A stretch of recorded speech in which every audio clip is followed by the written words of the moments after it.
Nós não somos seres humanos tendo uma experiência espiritual. Somos sim seres espirituais tendo uma experiência humana. Não é à toa que nós nascemos chorando, porque nós sabemos a barra que nós vamos enfrentar na vida. Você não faz um bolo só com farinha, nem só com manteiga, nem só com ovos. Você precisa de vários ingredientes.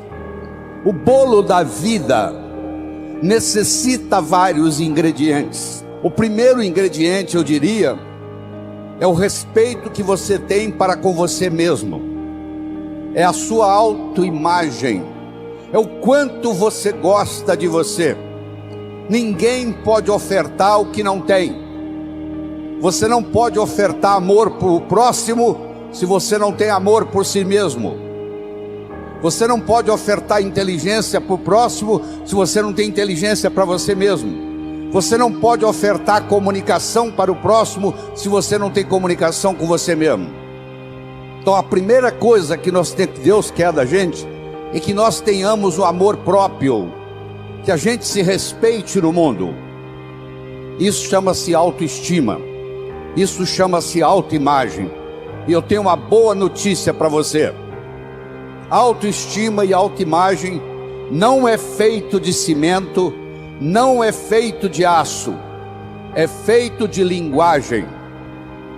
Ninguém está condenado a ser quem sempre foi. Vou falar de novo. Ninguém está condenado a ser quem sempre foi.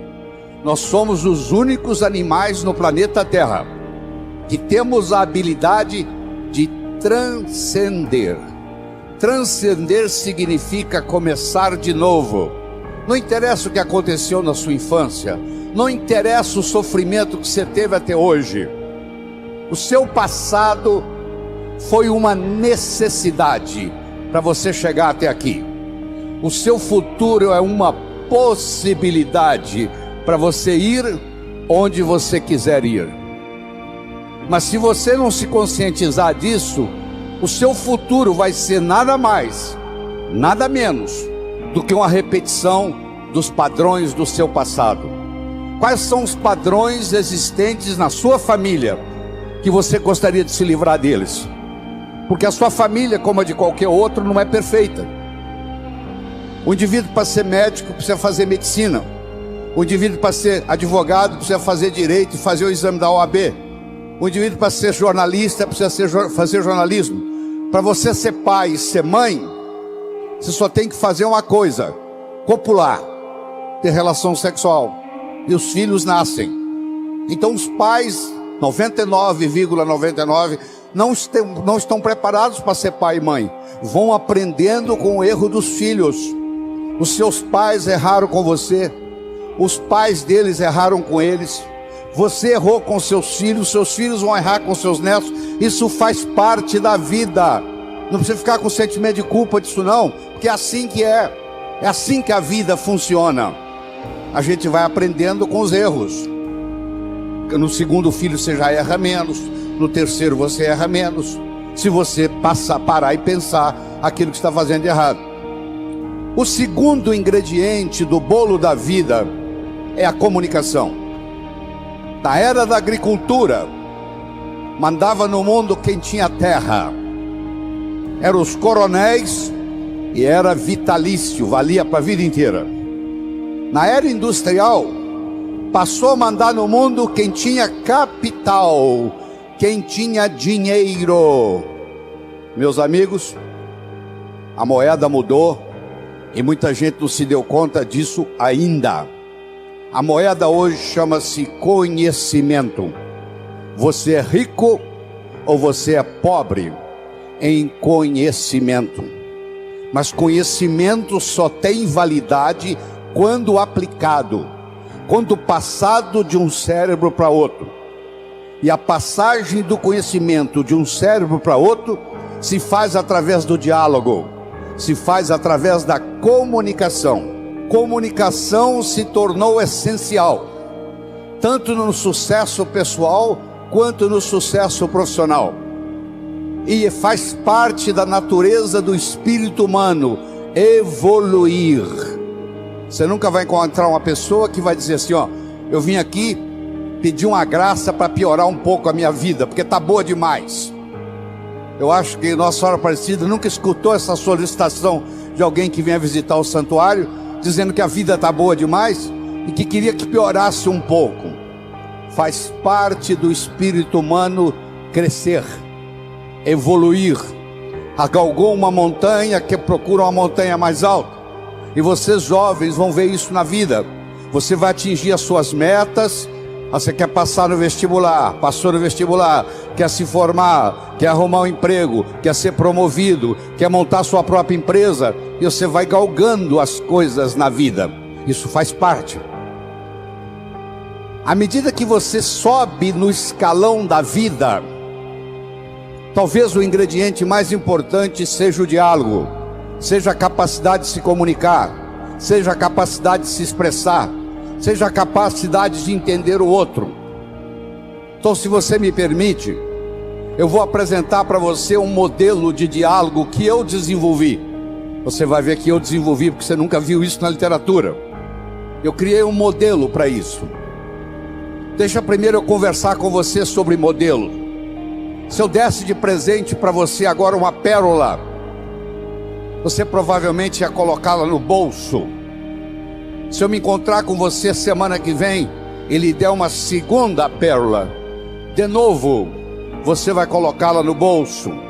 Se eu der para você daqui 15 dias uma terceira e última pérola, você vai colocá-la no bolso. Se eu me encontrar com você daqui 6 meses e perguntar: onde estão as pérolas que eu lhe dei? Você vai responder mais ou menos assim: a primeira eu coloquei no criado mudo, a pessoa que arruma lá em casa não percebeu, jogou no lixo. A segunda eu esqueci no bolso da calça, a calça foi para a lavanderia e a pérola não voltou. E a terceira eu guardei tão bem guardado que eu acabei escondendo de mim mesmo. Você já escondeu alguma coisa de você mesmo? Você guardou tão bem guardado que você não sabe onde está? Isso acontece com a gente. Se ao invés de eu lhe dar as pérolas, eu lhe desse um fio de nylon e orientasse você para colocar as pérolas no fio de nylon, e fizesse um colar e colocasse o colar no pescoço, e eu me encontrasse com você daqui 6 meses e perguntasse: onde é que estão as pérolas que eu lhe dei? Você ia responder: estão aqui, eu fiz delas um colar. Meus amigos, as pérolas são ideias. O cemitério está cheio de gente que teve boas ideias, ou não concretizaram-se, ou pior, estragaram a vida da pessoa. Você não sabe o que uma boa ideia pode estragar uma família, uma boa ideia pode estragar uma empresa. Porque mais importante do que a ideia é o modelo para segurar a ideia. Se você conhecer um indivíduo que tem um bom modelo empresarial, se ele mora em Aparecida do Norte, se ele mora em São Paulo, se ele mora em Tóquio, se ele mora em Nova York, se ele mora em Sydney, na Austrália, ele vai se dar bem, empresarialmente falando, porque ele tem um modelo. A comunicação tem 3 níveis. O primeiro nível eu chamo de boca-ouvido. O segundo nível eu chamo de cérebro-cérebro. O terceiro nível eu chamo de coração-coração. Vamos começar com o primeiro nível. Boca-ouvido. Deixe-me primeiro fazer uma distinção para você. Ouvir e escutar não são sinônimos. Você ouve com o ouvido, você escuta com o cérebro. Você já foi alguma vez num restaurante e pediu ao garçom para lhe trazer uma água com gás, e ele lhe trouxe uma água sem gás? Ou você fez uma solicitação e ele lhe trouxe outra? Aquele garçom, naquele momento que ele recebeu o seu pedido, Ele estava operando no nível 1. No nível 1 ninguém é promovido. No nível 1 você não conquista as pessoas. No nível 1 você não vai para frente na vida. Não interessa a nota que você tirou na escola, isso não faz diferença, porque a escola lhe passa informação. A vida lhe exige competência de ação. O que cai na prova não cai na vida. Se você observar na sua cidade, você vai encontrar indivíduos que eram CDFs, que eram estudantes brilhantes, e hoje são pessoas que estão perdidas na vida. E você vai encontrar também pessoas que eram estudantes medíocres, e hoje são excelentes empresários, estão contribuindo para o bem-estar da comunidade. Por que isso? Porque esses segundos, eles sabem dialogar com o mundo, eles sabem dialogar com a sociedade, eles aprenderam, talvez até intuitivamente, o poder da comunicação. Modelo do nível 1, boca, ouvido. Deixa eu primeiro fazer uma afirmação. Nós só chegamos ao coração das pessoas passando pelo cérebro. Não tem outro caminho. É fácil você gostar de quem você gosta. Eu quero ver você gostar de quem você não gosta, porque se você não gosta da pessoa, fica difícil chegar no coração. O caminho para você você tem que entender a pessoa, entender a problemática dela, entender de onde ela está vindo, por que ela atua daquele jeito. Aí finalmente você aceita a pessoa e chega no coração. Quando você está operando no diálogo no nível 1, não acontece nada.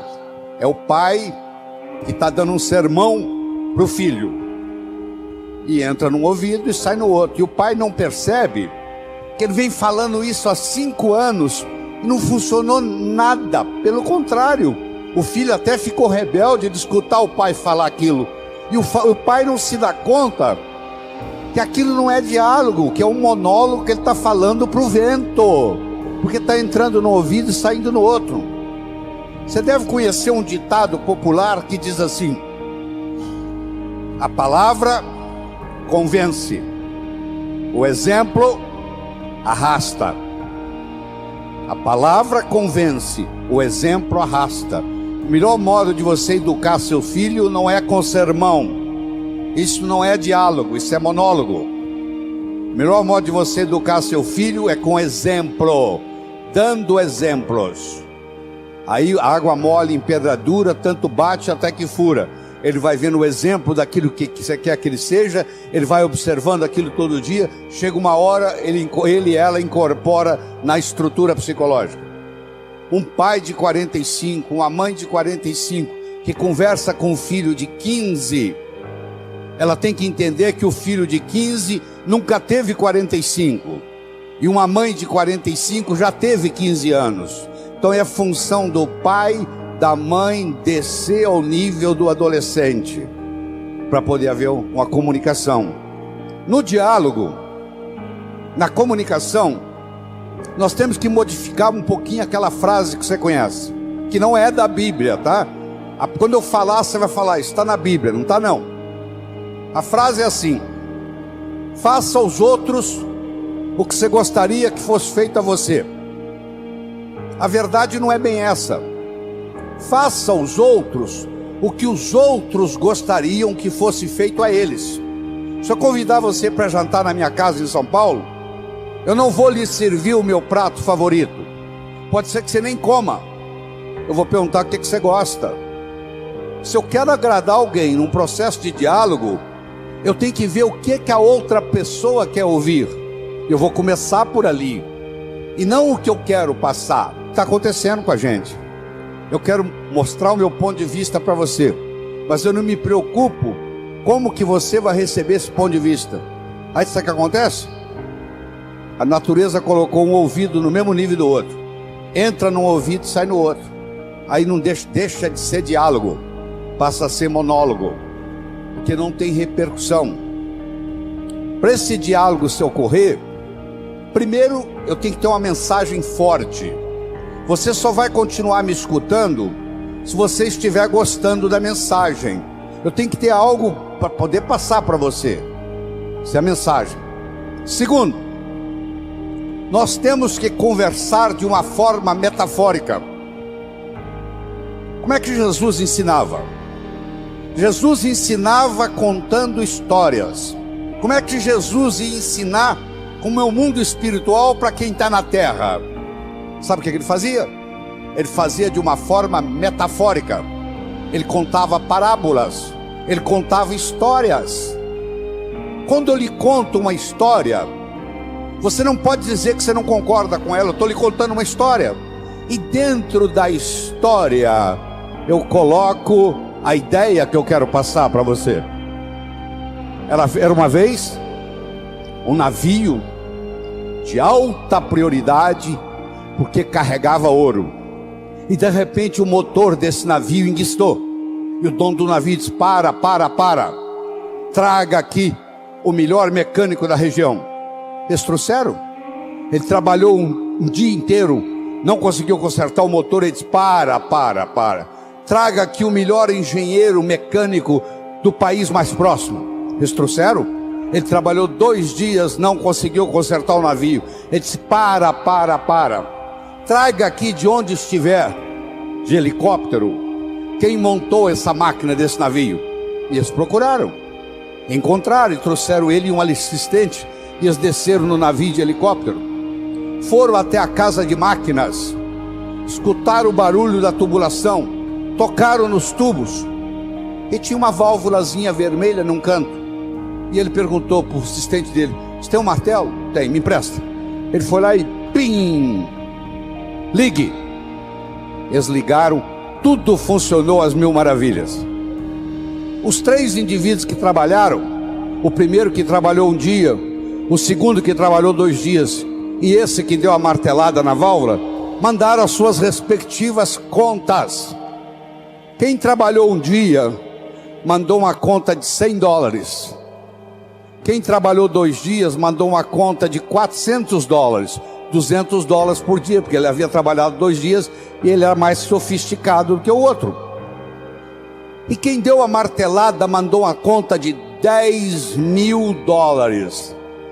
O dono do navio falou: eu vou pagar, porque ele consertou o meu navio, mas eu só pago com uma condição: que ele mostre como é que ele chegou à conclusão de me cobrar $10.000. E ele mandou um bilhete para o dono do navio: para dar a martelada, $1. Para saber onde bater com o martelo, 9.999. Olha que interessante. Você imagine que nós estamos almoçando e eu conto essa história para você. E você está pensando em me contratar para ser seu consultor na sua empresa. E você pergunta assim: doutor Laí, qual é a sua remuneração? E eu falo um preço elevado. Ao invés de você falar é caro, você vai pensar assim: esse cara sabe onde bater com o martelo. Eu preparei o seu cérebro para escutar o meu diálogo com você. Através de quê? Através de uma história, através de uma metáfora. A pessoa que sabe dialogar, ela conversa metaforicamente. Terceira coisa importante no diálogo é uma linguagem apropriada. Você já foi a um médico e o médico começa a usar aquela terminologia médica que só ele entende, e aí você volta e a sua família te pergunta: e aí, o que você tem? O que o médico falou? Ah, não entendi o que o médico falou. Esse médico não tem nada de inteligente. E outra coisa importante é a percepção. Uma coisa é o que você está passando, a outra coisa é que o outro está captando. Ah, você é um vendedor? Sou. Você é um bom vendedor? Ótimo vendedor. E aí, você tem vendido bem? Não, tem vendido muito mal. Então você não é um bom vendedor. Talvez a sua linguagem não está sendo apropriada, talvez a sua mensagem não está sendo forte o bastante, talvez você não esteja fazendo uso dos recursos da metáfora, das histórias, do diálogo desse jeito. Quando você termina, a pessoa se sente convidada a participar das suas ideias. Ela se sente, o filho, quando um pai sabe ter um diálogo com ele, quando termina o diálogo, o filho se sente convidado a experimentar o que o pai está falando para ver se dá certo.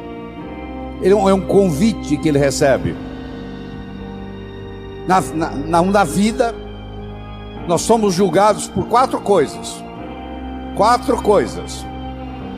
Nós somos julgados por aquilo que fazemos. Você pode marcar no seu relógio. Você encontra um estranho na festa. Nos próximos 5 minutos, ele vai perguntar para você assim: o que é que você faz na vida? A que é que você se dedica? Eu posso ter 2 pedreiros, um trabalhando ao lado do outro. Eu chego perto do primeiro pedreiro e pergunto: o que é que você faz na vida? Ele fala: eu sou pedreiro. Eu coloco um tijolo em cima do outro.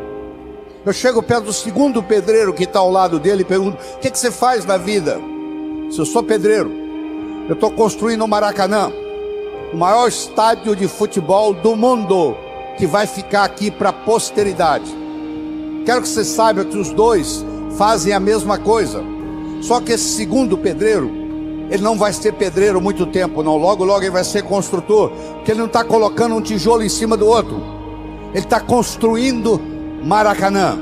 Quando alguém lhe pergunta: o que que você faz na vida?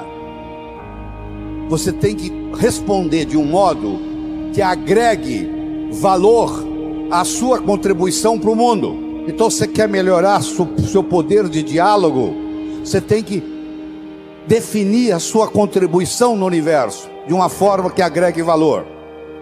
Segundo, você é julgado pela sua aparência. Não é estar bem vestido, não. Estar adequadamente vestido para a ocasião. Você não quer ir num médico que está de camiseta. Você quer ir num médico que esteja de branco, de preferência com estetoscópio no pescoço. O branco tem um arquétipo de cura. Terceiro, você é julgado pelo que você diz. Enquanto você não disse nada, ninguém sabe se você é inteligente ou deixa de ser. No momento que você falou e falou besteira, não tem jeito de você voltar atrás. Uma palavra falada, uma flecha lançada, uma oportunidade perdida, não tem jeito de voltar atrás. Então muitas vezes você tem que morder a língua e finalmente ser julgado, não só pelo que você diz, mas como você diz o que você diz. Eu poderia trazer alguém aqui que falasse exatamente o que eu estou falando. A apresentação poderia ser muito melhor ou muito pior, porque não é só o que eu estou falando que conta, é como eu estou falando o que eu estou falando. E nessa parte do diálogo, de como dizemos o que dizemos, vem o modelo que eu estou discutindo com você, que tem um nível 1, que não acontece nada, que você está perdendo tempo, que é o boca-ouvido. É o que você pede o garçom uma água com gás, ele traz uma água sem gás, porque entrou num ouvido e saiu no outro. E muitas pessoas trabalham nesse nível e não vão para frente na vida, porque comunicação é essencial. Nós começamos falando da autoestima, estamos falando da comunicação, do diálogo. Deixa eu tocar um pouquinho nos outros. O bolo da vida tem vários ingredientes.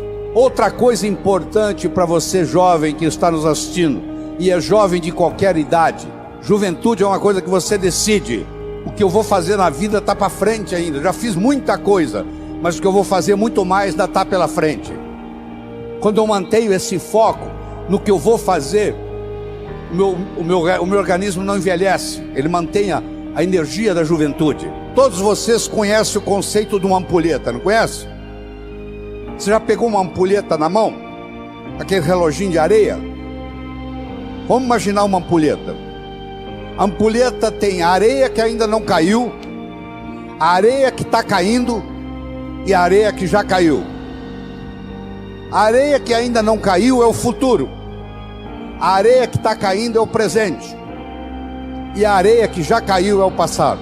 Você aprendeu, e é verdade que você aprendeu, que o passado cria o presente cria o futuro. Isso é verdade, verdadeiro.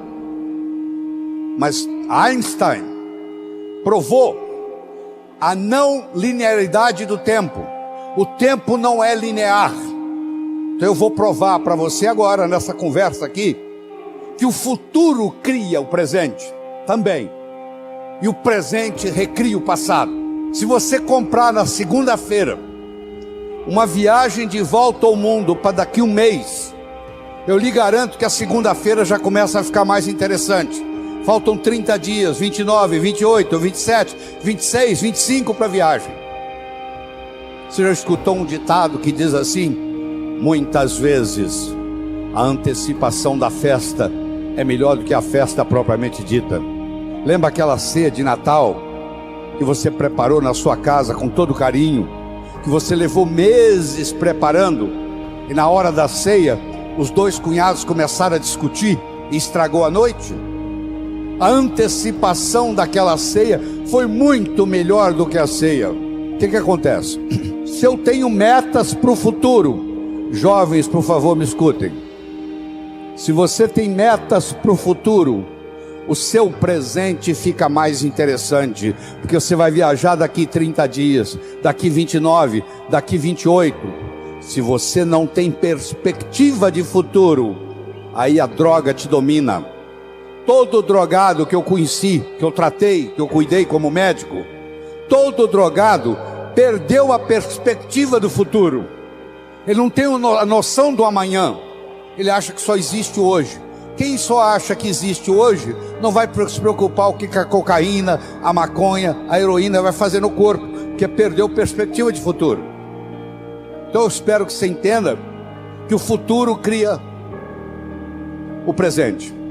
Eu vou provar para você agora que o presente recria o passado. Chegou uma senhora e disse: doutor Laí, eu estou aqui porque eu estou num processo de divórcio e fiquei sabendo que o seu curso fortalece o emocional, eu vim aqui fazê-lo. Deixa eu lhe me contar a minha história.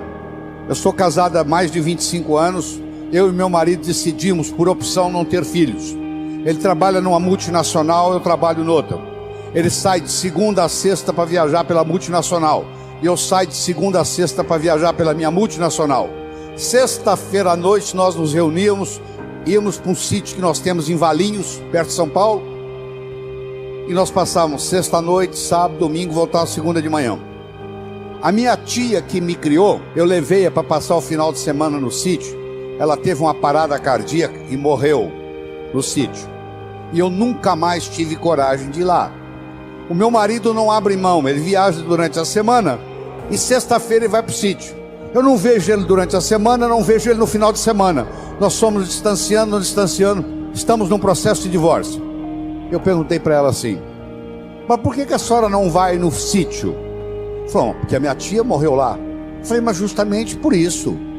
A sua tia saiu lá da Europa para te dar esse presente, para morrer no sítio, para mostrar para você o quanto que ela gostava de você. Isso tem uma simbologia. Dá para você captar essa simbologia, que ela fez questão de vir morrer do seu lado. E eu fui falando, ela foi escutando, ela não conseguia parar de olhar no relógio. E o que ela queria? Ir para o sítio. Até o final da história, ela voltou a ir para o sítio, está casada com o marido até hoje.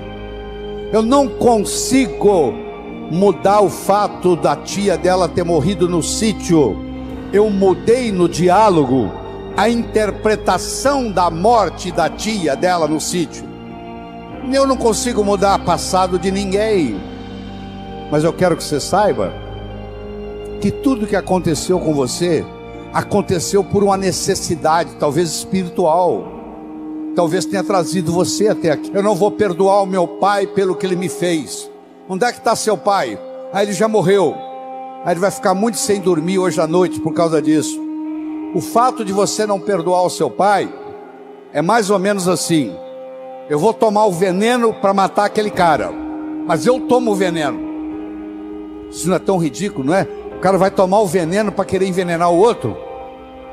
Quando eu tenho ressentimento do meu pai, quando eu tenho ressentimento da minha mãe, primeiro eu vou ter ressentimento de todos os homens e todas as mulheres no mundo, porque isso vai repercutir. Cada vez que eu encontrar um homem, vai lembrar do meu pai, eu vou ter problema. Cada vez que eu encontrar uma mulher, eu vou lembrar da minha mãe, vai ter problema. Então, se você perdoar o seu pai e perdoar sua mãe incondicionalmente, só pelo fato de ele ser seu pai e pelo fato de ela ser sua mãe, não é a pessoa em si, não. Eu estou querendo que você perdoe o arquétipo pai. Eu estou querendo que você perdoe o arquétipo mãe. Não é que agora você perdoa a sua mãe, você tem que trazê-la para morar com você, não. Você que tem que terminar e dizer, ó, o que você fez foi feito, você fez o... Eu lhe garanto que os seus pais fizeram o melhor que eles sabiam fazer. Não fez melhor porque não sabia. Eles não sabiam o que eles não sabiam. No momento que você perdoa, isso é mágico no seu corpo, porque isso muda tudo. Isso muda a sua energia, muda a sua capacidade de ganhar dinheiro. Se você tem ressentimento do passado, você cancela o seu futuro, você não tem perspectiva de futuro. O ressentimento do passado não deixa você ter perspectiva de futuro. Não interessa o que eles fizeram ou deixaram de fazer. Você não vai passar a sua vida no passado. O seu passado é uma necessidade que aconteceu para você chegar aqui. Ele é conhecido, você sabe o que aconteceu. O seu futuro é uma possibilidade, e ele é desconhecido até que você decida qual que ele vai ser. E eu sugiro que você se concentre lá, no futuro, porque é lá que você vai passar o resto da sua vida. Só por isso. No momento que você fizer isso, seu coração vai se abrir, e essa renovação de esperança que o Padre Darcy me ensinou vai encher o seu coração, e a sua viagem aqui vai ficar inesquecível, que vai ficar um antes e vai ficar um depois. Eu espero de coração que novos caminhos se abram à sua frente, que o vento sopre levemente às suas costas, que o sol brilhe suave e morno no seu rosto, que a chuva caia de mansinho em seus campos, e até que nos encontremos de novo. Que Deus lhe guarde nas palmas de suas mãos.